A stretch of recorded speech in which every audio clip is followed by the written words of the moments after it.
Gloria al Señor. Qué bueno. Muy bien. Buenos días a todos. Gracias por estar en esta mañana. Gracias por tomarse el tiempo de venir un día domingo más a la casa del Señor.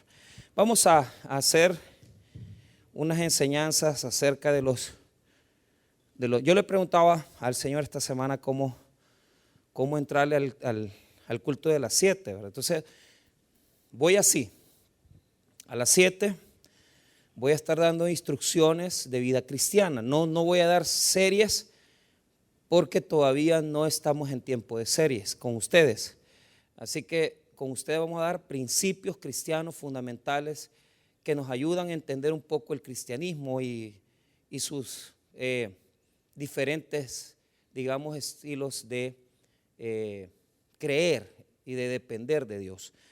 Entonces, el primer tema que vamos a hablar acerca de la vida cristiana es el señorío de Cristo. Y para eso yo escogí un tema, ¿verdad? Periférico, es decir, no es directo, sino que venimos desde un lado a entrarle al tema central. A las 9 yo voy a estar dando temas generales, porque normalmente a las 9 y a las 4 lo que yo hago es que 9 y 4 yo introduzco a las 4 una temática, y a veces es un libro o es un evangelio o es una porción de los evangelios o una porción de textos proféticos. Entonces lo que hago es darle continuidad hasta que agoto el tema. Por ejemplo, hoy a las 9 voy a agotar el tema de Jonás. Esa es la última parte ya del libro y ya va a quedar documentado en audio ahí para que el libro esté completo, porque ya el libro lo habíamos tocado pero nunca lo habíamos revisado todo y ahora ya lo terminamos. Tengo dudas todavía con qué voy a seguir. ¿Por qué? Porque a las 9 y a las 4 yo sí puedo seguir series, ¿verdad? Por muchas razones, pero todavía no estoy seguro. Estoy con un tema de Reyes, del libro de los Reyes, y estoy ahí debatiéndome si meter las bienaventuranzas como un tema del día viernes y terminarlas. No estoy seguro, pero ahora en la tarde voy a saber, ¿verdad? Así que vamos a buscar nuestras Biblias y vamos a ir al Salmo 23. Esto a los que ya son cristianos les va a saber muy bien, ¿verdad? Y es la alabanza que estaba cantando el pastor Jaime Aragón. Pero vamos a revisar este texto estudiando el señorío de Cristo. Así que veamos el Salmo 23. Cuando lo tenga, póngase de pie para tener reverencia en la lectura de la palabra del Señor. Y vamos a revisar este texto maravilloso. Muy bien, es texto conocido, no lo voy a desarrollar, ¿verdad? Todo, pero sí vamos a tratar de leer por lo menos el versículo número 1 para poder tener entendimiento. Salmo 23, 1. Amén, hermanos. Muy bien, la palabra del Señor dice así: Jehová es mi pastor, nada me faltará. En lugares de delicados pastos, el 2, me hará descansar. Junto a aguas de reposo me pastoreará. Hasta ahí vamos a dejar el texto bíblico y vamos a orar. Padre, te damos las gracias por un domingo más que nos reunimos en tu presencia. Esta mañana, Señor, venimos con un deseo de poder recibir de parte tuya la palabra incorruptible, la palabra, Señor, que nos transforma, que nos hace entender las maravillas de tu gracia, de tu obra. Te pido, Señor, si es tu voluntad, que nos concedas el conocimiento, pero también el discernimiento para aprender este buen tema de parte tuyo. Te pedimos desde ya, Señor, que todo esté en tus manos, que las palabras que vamos a hablar sean de edificación y que podamos, Señor, recibir de parte tuya, Señor, una instrucción para nuestras vidas. En el nombre de Jesús, amén y amén. Pueden tomar asiento. Muy bien.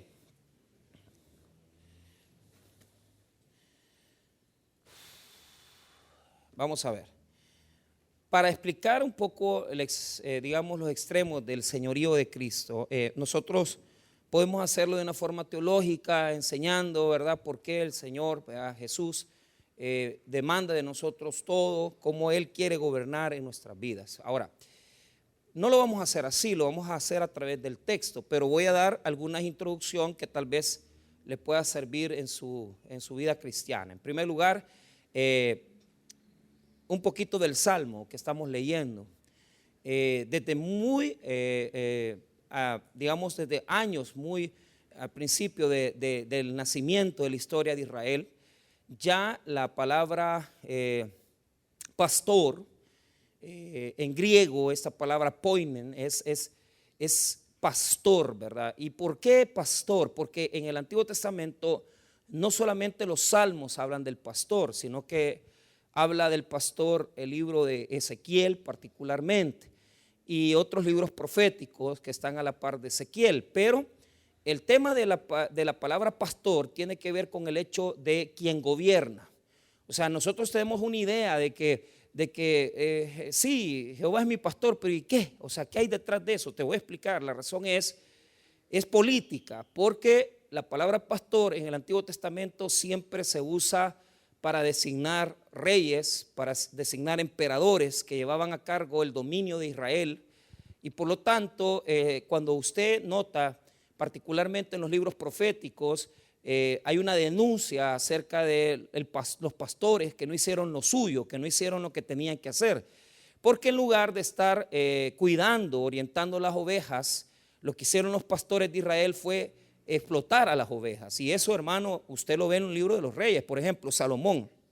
El rey Salomón, todo el mundo, el rey más sabio, sí, pero también el peor rey que ha tenido Israel, ¿verdad? ¿Por qué razón? Tal vez no lo digo en su condición, digamos, espiritual, porque si bien es cierto, comenzó con sabiduría, pero terminó mal. Pero Salomón, ¿verdad?, tuvo varias cosas malas. Uno, para poder construir el templo, ¿verdad?, hizo un trato con uno de los reyesuelos que había en ese tiempo y negoció madera. Pero el gran mal o la gran falta de Salomón fue que entregó propiedad. O sea, un rey que delega, que entrega dominio de territorio es un mal rey. Igual que un presidente que deja que le roben los bolsones es un mal presidente. ¿Por qué? Porque el territorio de Israel es tierra de Dios. Entonces Salomón permitió que a cambio de madera para la construcción del templo y otros insumos que le mandaban, entregó ese dominio territorial. Eso es un mal rey Salomón, ¿verdad? Otra cosa que hizo mal Salomón, a pesar de que el hombre sabio, sí, era sabio para juzgar, era sabio cuando inició su mandato, pero no cuando lo terminó. Entonces, otra falla terrible de Salomón son los impuestos. Cuando él termina su mandato, lo vemos cuando su hijo Roboam se le acerca a Jeroboam y le dice: mira, Roboam, tu papá Salomón nos extorsionó, nos explotó con grandes cargas, estamos hartos, porque tenían que ir y atender las necesidades del rey. O sea, al rey no le podía faltar nada. Entonces las tribus, digamos, donde había dominio de tribus, se coordinaban para poder darle alimento al rey y poder dar alimento, ¿verdad?, al palacio real. O sea, de tal manera que el hijo de Salomón, Roboam, tiene esta denuncia del parte del pueblo. O sea, que nos estás explotando, tu papá nos explotó, danos libertad, danos un poquito de levantarnos las cargas. Y Roboam, el hijo de Salomón, no lo hace, sino que se inventa en su discurso que los jóvenes de Israel le dijeron: mira, decirle a Jeroboam que no, que un dedo tuyo es más pesado que todos los lomos de tu padre. No, hombre, eso hizo que la gente se revolucionara y es allí donde se da la división del reino. O sea, por la culpa de Salomón, por la responsabilidad de Salomón, por explotar a la gente, porque les cobraba impuestos, los explotaba y le hacían que él viviera con una gran comodidad, mientras que todo el mundo vivía mal. Entonces, por eso es que los profetas denuncian a los malos pastores, porque explotan al pueblo. Cuando usted se acerca al Salmo 23, usted tiene una gran perspectiva. ¿Por qué razón? Porque aquí están las palabras, hermano, de un hombre que conoce a Dios. Y esto quiero que usted lo entienda. Si bien es cierto, la palabra pastor en el Antiguo Testamento tiene una connotación política, en el Nuevo Testamento la palabra pastor se le adjudica a nada más y nada menos que a nuestro Señor Jesucristo. Uno de los títulos que recibe Jesús como Dios, como el Rey, como soberano, es, oiga bien, el buen pastor. Diga conmigo: el buen pastor. Dígalo otra vez: el buen pastor. O sea, eso nunca se le tiene que olvidar, porque Jesús es el buen pastor y Él se adjudica ese título. Él se adjudica ese título en el Nuevo Testamento, en el Evangelio, en varios textos, pero más que todo en el Evangelio de Juan, ¿verdad? Él se adjudica el título del buen pastor, ¿verdad? Entonces, la palabra bueno en griego es la palabra, hay dos palabras para bueno en griego, pero la que ocupa el buen pastor es la palabra kalos. Kalos. Kalos en griego quiere decir modelo, el bueno, el modélico, el ejemplar, el que no existe otro como Él. O sea, esa es la calidad de Jesucristo. No hay otro como Él, el modélico, el ejemplar, kalos en griego.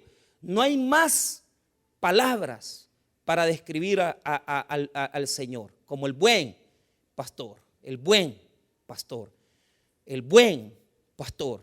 Si usted está comenzando su vida cristiana, nunca se le tiene que olvidar, es el buen pastor, porque ya vamos a ver algunas cosas acerca de eso, pero en el Nuevo Testamento ya es una connotación más espiritual, sí es un poco política, pero es más espiritual, más como Jesús lo es, ¿verdad? Y como Jesús quiere ser entendido. Ahora, el tema del Salmo 23 lo tenemos que desarrollar a la luz de tres diferentes etapas del Salmo. Quiero que usted marque conmigo, si usted tiene un lapicero, si usted tiene un marcador, usted tiene que hacer la división de este Salmo. En primer lugar, vemos, digamos, en este lugar la forma más sencilla de poder desarrollarlo es la oveja en delicados pastos y en las aguas de reposo.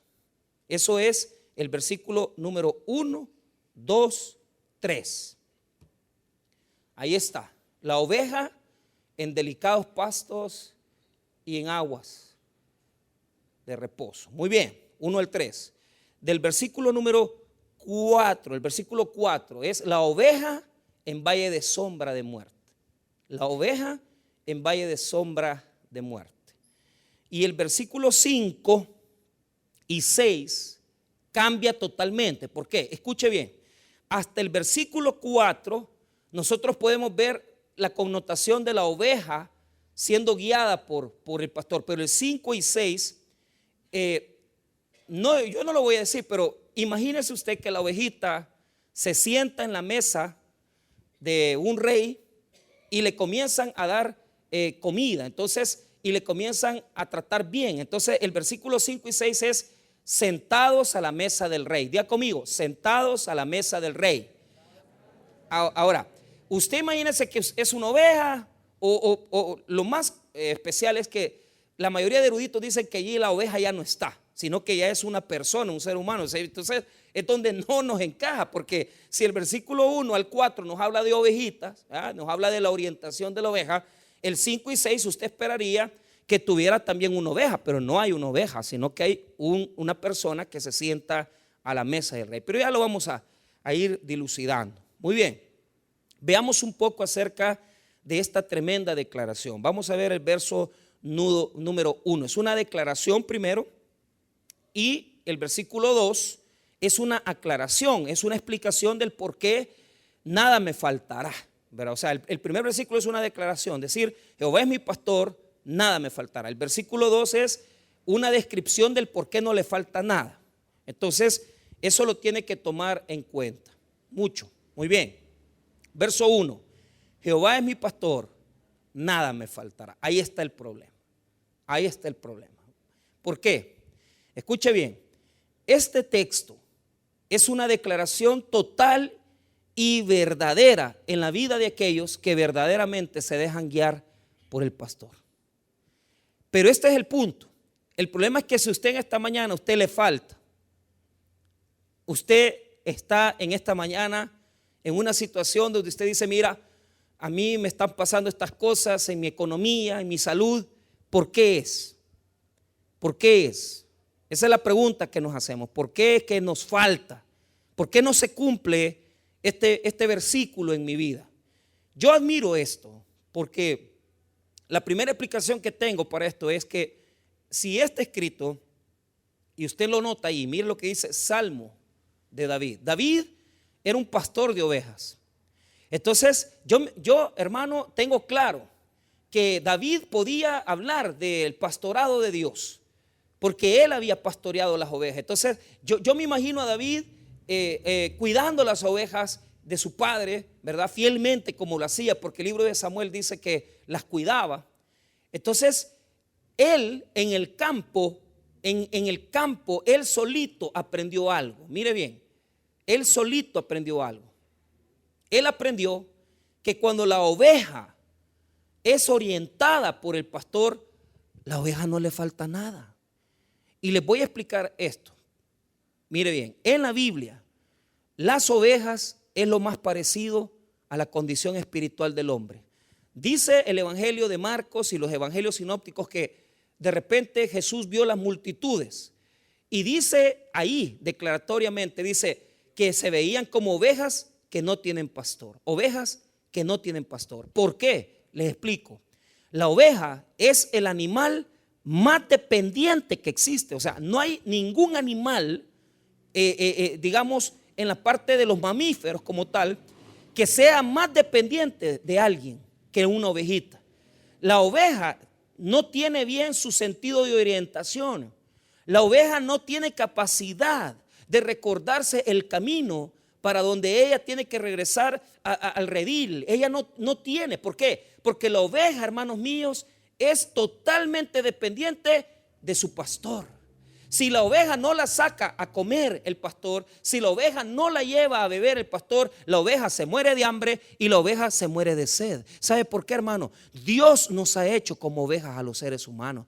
Aquí hay una cantidad de personas que tenemos una cantidad de necesidades emocionales, espirituales, físicas, materiales, tremenda. Y usted dice, ¿y por qué es que no tengo esto? Te voy a explicar la razón. Porque no tenés un verdadero pastor. Vos andás buscando que tu amigo te ayude, tú andás buscando que tus familiares te saquen de los problemas. ¿Cómo te va a sacar Dios de tu problema si tu vida no la guías vos, sino que la orienta otra persona? Y ese es el gran problema. La gente le entrega el dominio de su vida a otros. Y yo lo noto. Porque, por ejemplo, a mí me ha tocado casar a muchas personas, ¿verdad? Y también, pues, con eso termina su vida feliz, la vida de muchos, ¿verdad? Cuando se casan. Pero fíjese que yo he notado algo. A mí me da tristeza, y se los confieso así de todo corazón. Porque yo veo niñas de buena familia, bien criadas, bien ordenaditas las chicas. Y de repente uno de estos muchachos que no tiene, ¿verdad?, orientación. Y viene, la enamora y de repente andan ya de novios y se la lleva. Y aquella muchacha cuidadita como estaba, ¿verdad?, bien vestidita, no le faltaba nada en la casa. De repente usted la ve cabizbaja, la embaraza, el peludo se la lleva a acompañarse. Qué vida más desastrosa. ¿Cómo perdemos por entregarle el dominio de nuestra vida a otra gente? Ahí perdemos todo. Me sentaba yo con uno de los padres de familia de la iglesia y su hija está terminando la licenciatura en idioma inglés, está estudiando otro idioma, ¿verdad? También francés. Y la muchacha es servidora de la iglesia y me dice, pastor, yo hablé con mi hija. Yo eso no tengo una respuesta, sinceramente, porque yo también tengo hijas, entonces yo no sé qué voy a hacer, ¿verdad? Y he leído libros, ¿verdad?, de Dobson y mucha gente, pero no sé cómo tratarlo. Entonces él me dice, mira, pastor, no voy a dejar. Yo hablé con mi hija y le dije claramente, hasta que no tengas tu licenciatura, yo no te voy a dejar tener novio. No te voy a dejar tener novio. Pero él hizo la aseveración, ¿verdad? Dijo, y dijo, si tiene, pues allá escondidas mías, pero que yo me dé cuenta, no. Y yo en mi mente, pues sí tiene, dije yo, allá en el fondo de mi corazón, ¿verdad? ¿Por qué? Porque se la hacen a uno se la hacen. Pero ¿sabe cuál es el problema? El problema es que hay un montón de gente que es especialista en sacarnos del redil. Es especialista en movernos de las cosas de Dios. Es especialista en apartarnos de adorar, de exaltar el nombre del Señor. Y de repente una persona que estaba bien metida en las cosas del Señor ya desaparece. ¿Por qué? Porque le damos la orientación de nuestra vida a quien no lo merece. ¿Cuántas parejas, cuántas familias se han destruido? Porque de repente el varón, ¿verdad?, se enamora de una muchacha que no es su esposa y ya la chamaca le dice, mire, ¿cuándo va a dejar a su mujer? ¿Y cuándo se va a divorciar? Y la misma, ¿verdad?, cantada, ¿verdad? Él le dice, yo no duermo con ella, ella no me plancha, ella no me da de comer, pobrecito, ¿verdad? Pobrecito, ya no le plancha, ya no le lavan, ¿verdad? Y usted sí le plancha, usted sí le lava, ¿verdad? Sí, qué bonito, ¿verdad? Pues le voy a decir algo, es un mentiroso farsante porque le gusta, hermano, tener 2 casas, quiere tener un harén. Pobre, desorientado. Y yo he aprendido esto. Si David, que es rey de Israel, fue rey de Israel, pudo decir, Jehová es mi pastor, ¿cuál es el problema con usted?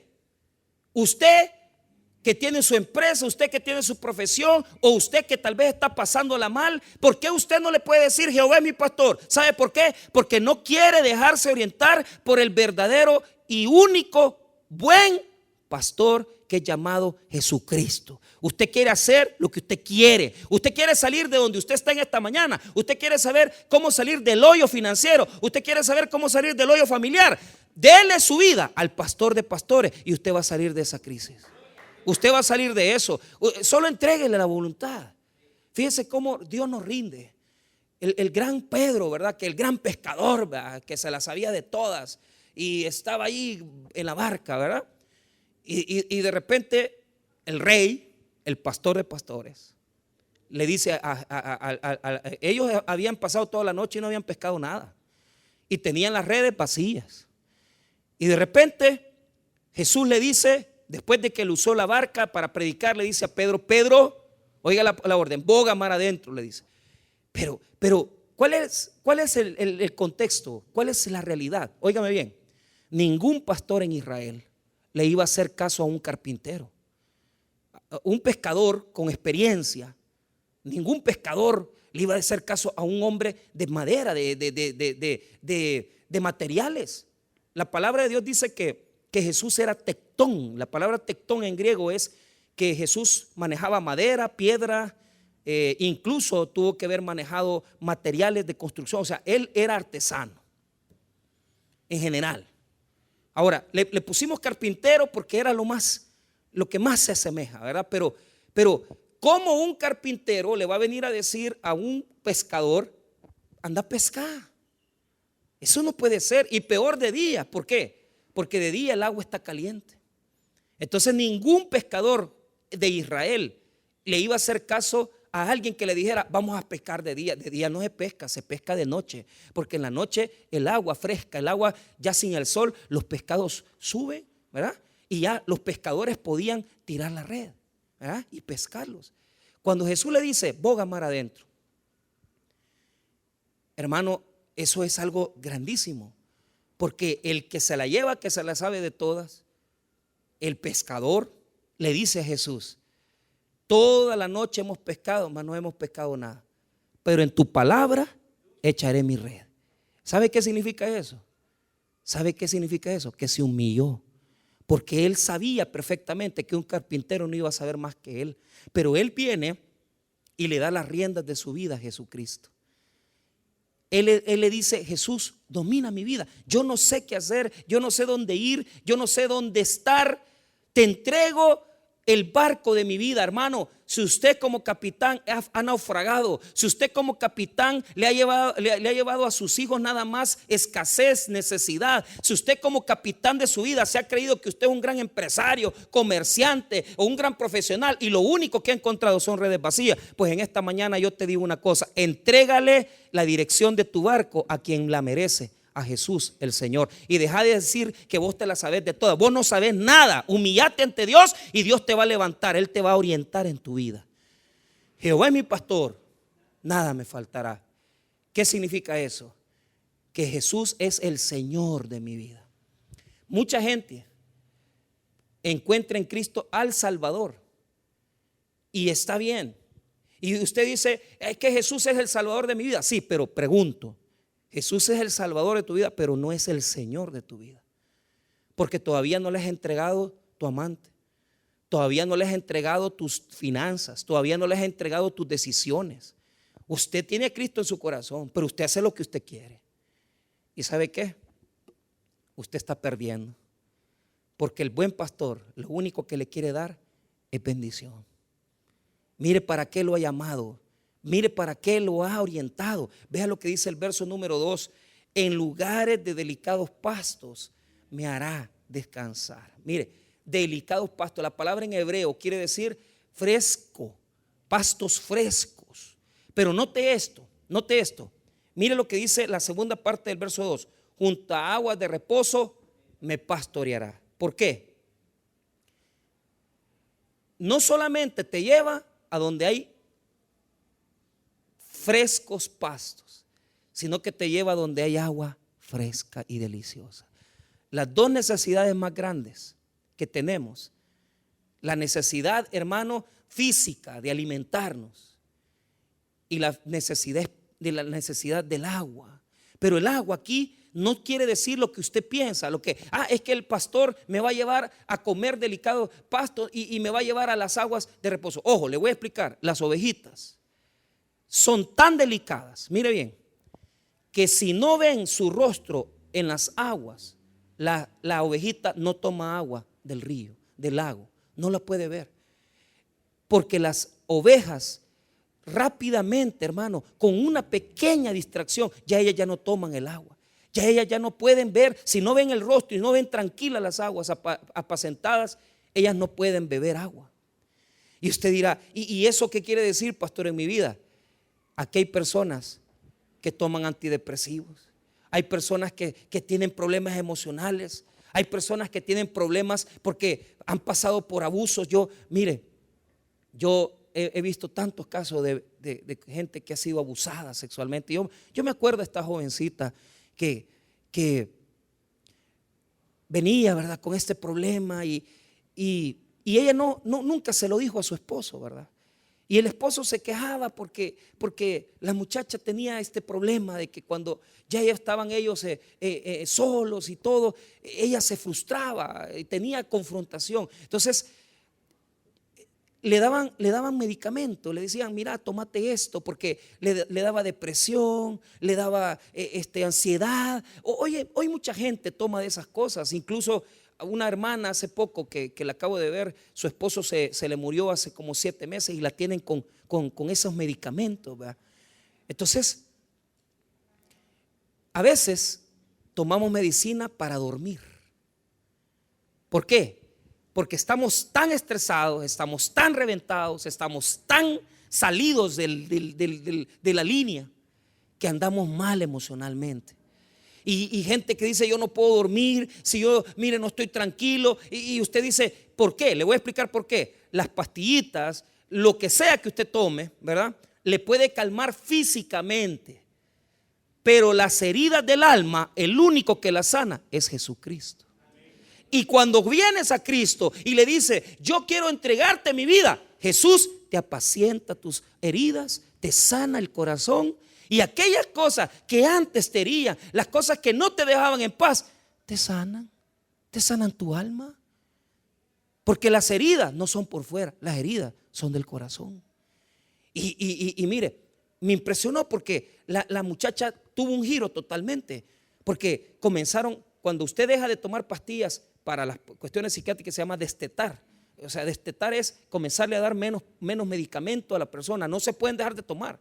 Porque si la hermanita esta me comentó, mire, pastor, me dejé de tomar las pastillas, me equivoqué, me dijo, porque fíjese que se le fue la onda. Se subió en un bus y apareció allá, ¿verdad?, en el punto de buses, porque incluso el busero le dijo, mire, niña fulana, le dijo, ya terminó la ruta, aquí ya no puedo llevarla más. Se le había ido totalmente la onda, porque se dejó de tomar las pastillas de un solo.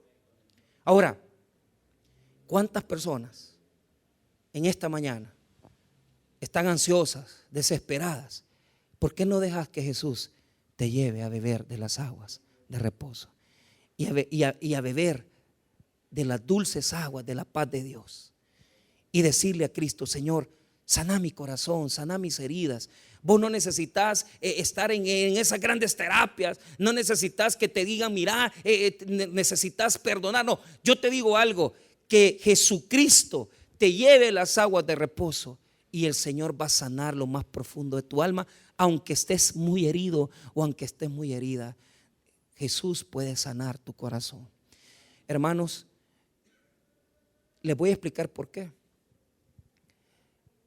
El buen pastor jamás te va a decepcionar si vos le entregás su vida, si vos le entregás lo que sos, si vos le entregás lo que tenés, si vos le entregás todo. Él nunca te va a llevar a herirte, Él nunca te va a llevar a donde te van a hacer daño. Él siempre te va a llevar donde tu alma y donde tus necesidades van a estar satisfechas. Y vos vas a sentir la tranquilidad de Dios en tu corazón, la paz del Señor. Y es algo, hermano, increíble, porque mucha gente lo experimenta hasta que ya recibe a Cristo en su corazón. Aquí hay personas que antes tenían deseos suicidas, depresiones, pero cuando vinieron a Cristo, todo eso se les quitó. Y no porque dejaron, hermano, porque lo recuerdan. Pero ¿sabes cuál es el punto? Jesús tiene un poder tan grande que aunque nosotros lo tengamos en la cabeza, ya en el corazón ya no nos hace daño, porque Jesús es el que sana los corazones de su pueblo. Y aquí, si tenías miedo, si tenías temor, eso se acabó. Déjate orientar por Jesús. Déjate orientar por Cristo. Deja que Él haga lo que Él tenga que hacer en tu vida. Deja que Jesús te guíe y te oriente hacia donde Él quiere enseñarte. Ahora, el versículo número 4, perdón, el versículo 3 nos habla acerca de la seguridad que tenemos si seguimos los pasos del pastor. Mire lo que dice el verso 3: confortará mi alma, me guiará por sendas de justicia por amor de su nombre. ¿Por qué es confiable? Porque, escuche bien, aquí hay dos extremos. Primero, confortará mi alma y me guiará por sendas de justicia. Te voy a explicar. El pastor tenía una relación con las ovejas, donde las conocía por nombre y les decía su nombre a cada una. Por la noche, cuando él llegaba ya a dejar al redil, él las contaba, ¿verdad? Y comenzaba a ver que todas estuvieran. Pero hay algo muy hermoso. Las ovejas conocen la voz de su pastor. Y fíjate que esto es algo maravilloso, porque la gente dice: pastor, es que mire, la gente, ¿verdad? Se enamora de la predicación de los pastores. Es que usted no se tiene que enamorar de la predicación, se tiene que enamorar de la voz de Jesús. Y esto es algo maravilloso. ¿Sabe por qué?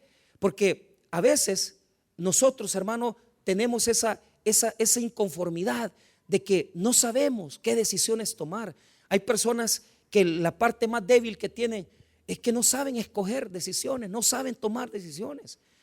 Pero el pastor tiene una característica tan peculiar que cuando él, hermano, lleva a sus ovejas, él nunca las va a llevar a donde les haga daño. Pero le voy a hacer notar esto: en Israel había dos tipos de pastores: el asalariado y el buen pastor.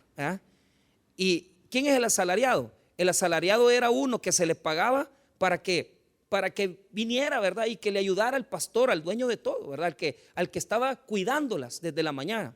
El asalariado, lo único que le importa es lo que le puede sacar el dueño del terreno o el dueño de las ovejas. El dueño de las ovejas le daba una cantidad de dinero y por eso es el asalariado.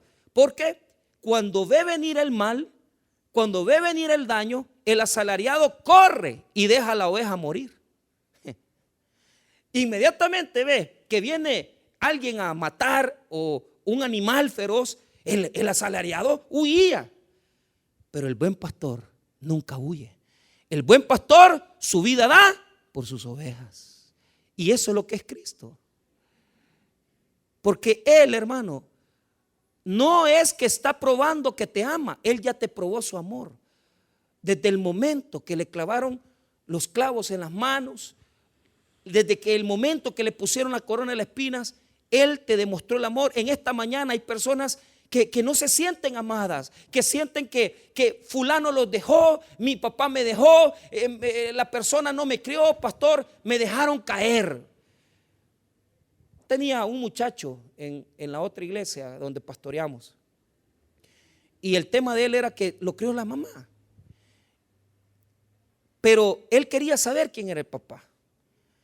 Y la mamá se lo ocultó toda la vida porque nunca se hizo cargo de él, nunca le ayudó, nunca le hizo nada.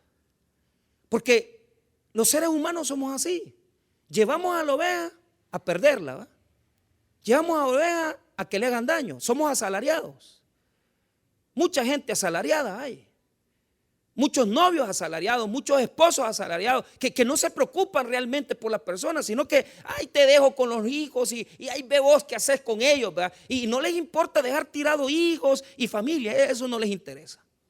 Entonces el muchacho, cuando ya cumplió 19 años, le dijo: mire, mamá, necesito saber quién es mi padre. Y cabal le dijo: mira, hijo, te voy a decir quién es, primero voy a hablar con él porque es del mismo pueblo, ¿verdad? Voy a hablar con él, a ver si te quiere recibir, porque no quiero que te hieran, que te hagan daño. Mamá, ya estoy grande, yo no necesito. Vaya pues. Entonces rapidito ella le habló al Señor y el Señor le dijo: vaya pues, mándamelo, lo voy a conocer. O sea, después de 19 años.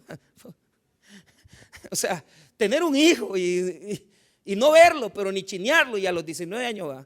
Entonces el muchacho llegó. El señor tiene mucho dinero, es dueño de unas empresas de venta de ropa deportiva en Usulután.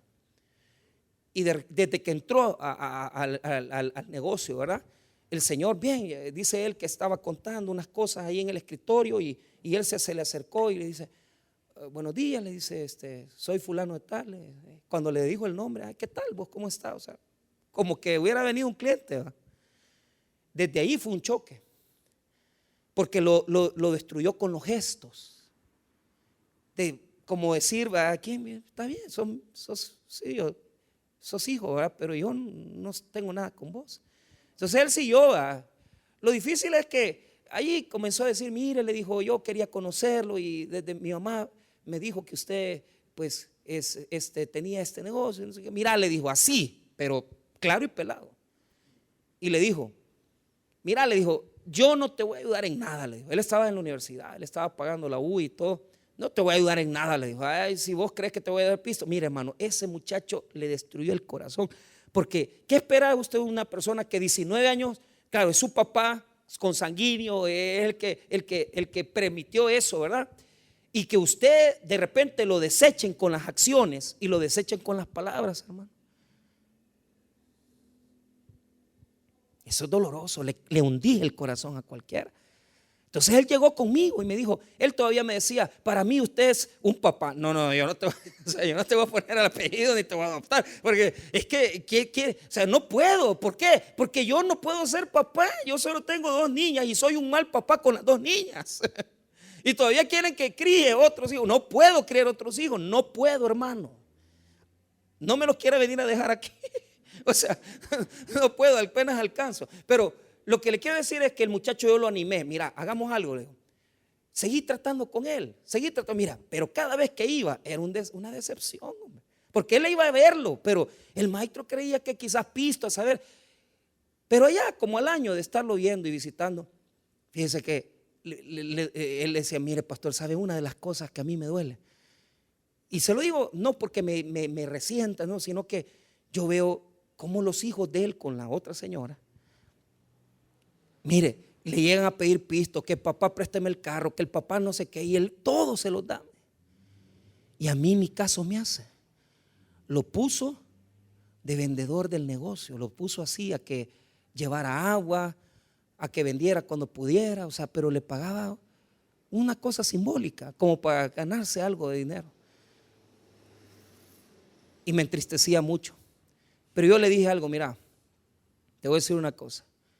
La Biblia dice que aunque mi padre y mi madre me dejaran, con todo Dios, Jehová, me recogerá. Tu papá consanguíneo puede ser él, pero tu Padre celestial es más grande que cualquier ser humano y él no te va a dejar perecer jamás. Esa fue la inyección que yo no sé qué agarró, hermano, que prestó un pistillo de como 300 pesos, puso una su granja de pollos. Al rato, hermano, comenzó a comprar agua y a venderla en el mercado. Para la gloria y honra de Dios, hermano.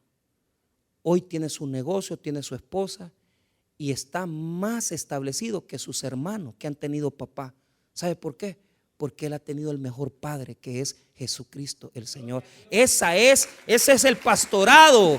Ese es el pastorado, que aunque te dejan caer, aunque mucha gente te humilla y te desampara, Jesús nunca te va a dejar, porque Él da su vida por sus ovejas, hermano. Él da la vida. Yo no sé quién te dejó caer, yo no sé quién te dejó perder. Llegué a la casa de campo de un hermano y me dio risa, porque tiene un chucho que parece león, va, y el gran chuchón, va. Oso, le dicen oso, va. Y tiene otro chucho blanco que también se llama oso. Todos se llaman oso, va, pero igual, hermano, gran chuchón así, va, fino. Mire, me dijo, estoy preocupado. ¿Y por qué? Porque este oso que parece león, ¿va? No el que parece oso blanco, sino que oso león.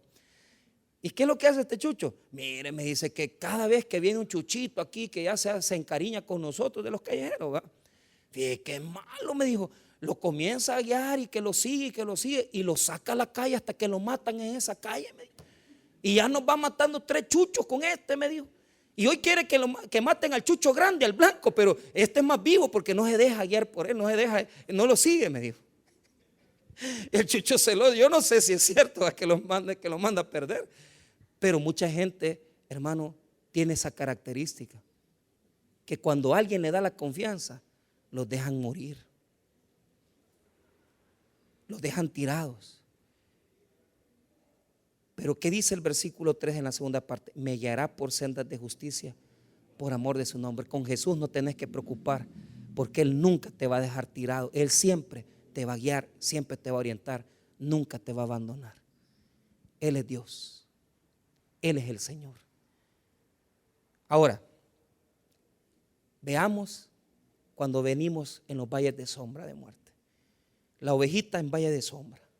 Mira lo que dice el 4.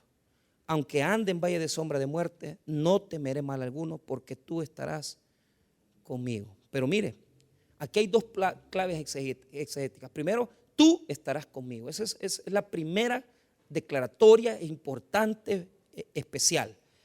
Tu vara y tu cayado me infundirán aliento.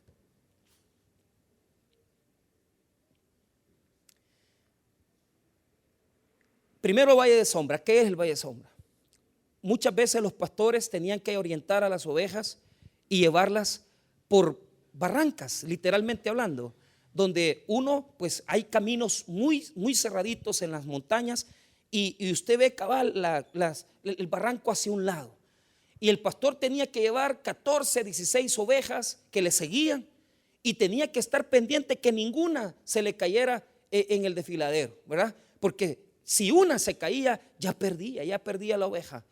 Y sabes, esto es importante porque históricamente hablando, el valle de sombra puede ser esos barrancos que pasamos por la vida, pero yo no me quedo ahí. El valle de sombra es algo más profundo. Mira, yo fui a predicar a la policía y les dije esta semana a la dirección, les dije, ustedes les toca vivir bajo valle de sombra, de muerte. ¿Por qué? Mire bien, no es la muerte verdadera, sino que es la sombra de la muerte.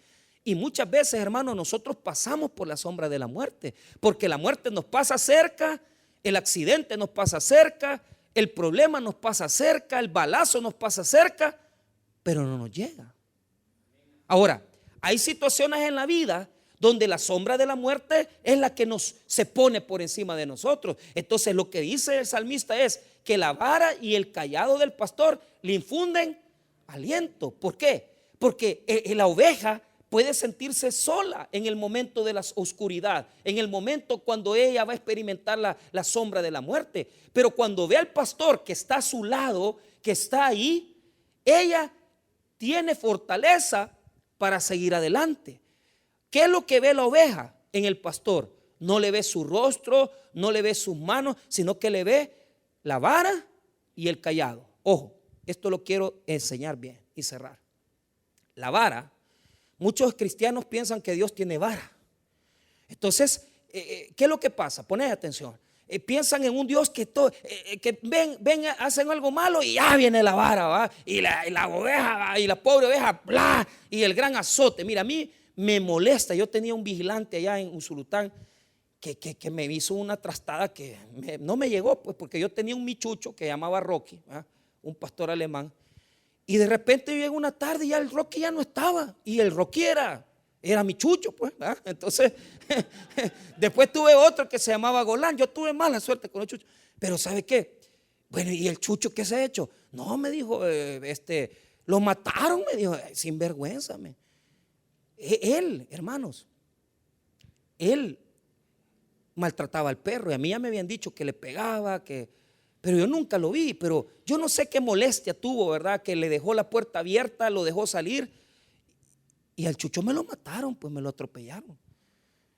Entonces cuando yo llegué, ya lo habían ido a tirar a la fosa, hermano, allá lo habían dejado tirado en una barranca que está a la par de la iglesia. Y yo me enojé tanto que mandé que recogieran al Chucho, hermano, el cadáver. Y se me ocurre decirle, mire, vamos a enterrar al Chucho en la iglesia, ¿va? O sea, yo bravo, pues, porque después que no, el Chucho había estado con nosotros, no es que me había enamorado del Chucho, sino que me indignaba que el tipo maltrataba al animal, le pegaba. Entonces, Dios no nos pega con la vara. ¿La vara para qué es? Para defender a sus ovejas. Dios jamás, Jesús nunca va a tomar la vara para pegarte a ti. La vara no es para eso. La vara es para proteger todas las ovejas. La vara es para defenderlo de los leones. La vara es para defenderte de animales salvajes. La vara no es para pegarle. Pero el cayado, ¿para qué sirve? El cayado sirve para jalar a la oveja rebelde, porque tiene un gancho al final que nos hace estar así. Entonces, ¿qué es lo que me quiere decir, pastor? Mira, toda la gente se siente bendecida cuando Dios le da pisto, cuando Dios le da un viaje, cuando Dios le da carro, pero nadie se siente bendecido cuando Dios lo disciplina, porque la disciplina del pastor de pastores no es así, no es con el cayado, sino que en el Antiguo Testamento hay una oveja que se llama la perniquebrada.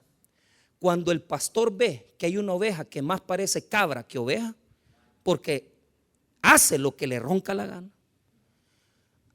agarra a la oveja, le quiebra la pata, se la entablilla, le pone lienzos a la patita. Fíjate cómo es. Él mismo hace la herida y él mismo la sana. ¿Ya? Hay ovejas perniquebradas. Y pastor, ¿y por qué me dejó fulano? Porque no era tu esposa. ¿Y por qué es que me pasó esta situación? Porque hay ovejitas que deben de entender que Dios no castiga, Dios disciplina. ¿Cuál es la diferencia? El castigo es con cólera. Agarro la vara, azoto al animal hasta que le quito la vida. Pero eso no es Dios. Dios disciplina. ¿Cuál es la diferencia? Dios nos hiere, nos hace la herida, pero no nos deja tirado. Él mismo nos cura. Pero la herida no es para hacerte daño. La herida es porque la ovejita que ya patojea no puede estar ya sin el pastor. Siempre tiene que estar cerca del pastor y viendo el cayado y viendo la vara, porque ya usted ya no se puede separar de Dios. Hay personas que van a ser perniquebradas. Dios va a permitir un quebranto en tu vida, pero no es porque Dios te odia, es porque Dios te ama, porque no te quiere perder. Y si no fuera por eso, vos te apartás de Él. Pero lo que quiere el Señor es que lo ames más a Él. Y si en esta mañana has estado herido, alguien te quebró tu conciencia, quebró tu alma, yo te digo algo, el pastor no quiere que te separes de Él, sino que el pastor quiere amarte, quiere sanarte, quiere curarte. Si estás pasando por el valle de sombra de muerte, la vara y el cayado no es para destruirte. La vara y el cayado es porque Él te ama y no quiere que se separen de Él. ¿Qué es la promesa? Acepta la disciplina de Dios, porque Dios no destruye, sino que Dios sana y restaura a los heridos. Por tus desobediencias perdiste el trabajo, por tus desobediencias has quedado preso, te metieron preso a alguien. Deja que Dios sane la herida, porque esa ovejita nunca más se va a volver a separar del pastor de pastores. Ahí deja que sane. Dios la va a sanar. Pero después de eso ya no se va a separar de nosotros. ¿Por qué termina el salmo en una fiesta? Porque cuando nos dejamos orientar por Dios, esa misma ovejita, si usted lo quiere ver así, o nosotros que somos criaturas de Dios, creación de Dios, hijos de Dios, el premio es que nos sienta en una mesa y dice: adereza mesa delante de mí en presencia de mis angustiadores. ¿Sabe cuál es la gran recompensa de los que se dejan guiar por Dios? Diga conmigo: favor de Dios. Es una gracia que Dios te pone, que te bendice. Y dice: adereza mesa delante de mí en presencia de mis angustiadores. ¿Por qué? La gente te puede desear mal. La gente te puede odiar porque tenés tu carrito, porque tenés tu negocio, porque vendés más. Pero la gente piensa que es porque vos te pones las pilas, es porque vos sos bueno. No, señores, es porque el favor de Dios está con quienes le obedecen y se dejan guiar por la vara y el cayado del pastor de pastores. Tienen que aprender a resistir tu favor, porque el que se deja guiar por Dios siempre va a tener un favor divino. Y aunque mucha gente te vea que te quiera ver acabado, no va a poder, porque el Señor te va a sentar en su mesa, te va a dar de comer, y tus angustiadores van a tener que ver tu bendición. Que se acostumbren a tu carro, que se acostumbren a tu bendición, porque Dios te va a seguir bendiciendo si le sigues obedeciendo toda tu vida. Que se acostumbren tus enemigos, que digan que estás lavando dólares, que digan que sos ladrón o que digan lo que sea, no importa. Si el favor de Dios está contigo, nada te faltará. Y la gente odia eso, porque la gente se da cuenta cuando alguien es bendecido. Hermanos, dejémonos guiar por Dios, porque Jesús es el buen pastor, y el buen pastor su vida da por las ovejas. Entréguese a Cristo, humíllese ante Él, y Él le va a dar una nueva línea, un nuevo camino que seguir. Vamos a orar, hermanos. Padre, gracias por tu palabra, gracias por tu misericordia.